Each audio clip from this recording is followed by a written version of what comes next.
A high-stakes manhunt is intensifying in California as police scour the Los Angeles area in search of the man who allegedly killed 3 people in a revenge-motivated shooting rampage. But this is no ordinary manhunt. The man they are looking for was once a cop himself, armed, dangerous, and equipped with the same training as those tracking him. ABC's David Wright has the latest. New images of fugitive Christopher Dorner taken by surveillance cameras. The trouble is, they were not taken today. This was 2 weeks ago in Irvine, not far from where Monica Kwan and her fiancé Keith Lawrence were murdered last Sunday. The last photos taken of Dorner before he disappeared. Signs like these, armed and dangerous, are on every freeway here in Southern California. Police hoping that someone will spot him, but so far, no one has. The last tangible clue where Dorner might be, the burnt-out hulk of his truck near Big Bear Lake, but no body inside, and footsteps leading away. How far away? That's the question. Today, about 100 law enforcement officers here in Big Bear searched in vain. There were reports of some tracks being found. They investigated those. Along with those tracks, they found ski tracks. And it's a popular area for people to go cross-country skiing. They've determined that's what it was. Those tracks are not related to Dorner. Blizzard-like conditions haven't helped matters. No eye in the sky, for one thing. In this weather, the helicopters can't fly. On the ground, not much better. Can't see a thing. The visibility's so bad you could barely see the headlights of oncoming traffic. Search teams had to use snowcats to get up to remote cabins in the mountain. There was also a report of a door kick at a cabin in the Seven Oaks area. They checked that out.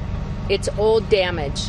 Dorner seems to have vanished, faded into the snow. If he has gone into hiding, he won't stay in hiding because that doesn't really feed his needs. And his needs are to tell us that he's an okay guy, he's a powerful guy, and he can take action. And action means going after those who have wronged him. Authorities are systematically searching every address Dorner has had. Today, police executed a search warrant at his most recent address, the house in La Palma he shared with his mother and sister, both of whom were home today. This was definitely part of our investigative strategy. This is a residence he was believed to live at. It's a residence belonging to his mother. So we're searching for any evidence related to where he might be or in connection with the crimes he's alleged to have committed. Irvine police carried out plenty of items in paper bags. No comment on what they found. One big problem authorities are facing, because of his police and military training, Dorner knows the methods and procedures of this type of search. In that manifesto published online, he even taunts the LAPD about it. I have the strength and benefits of being unpredictable, unconventional, and unforgiving, he writes. Do not waste your time with briefs and tabletops.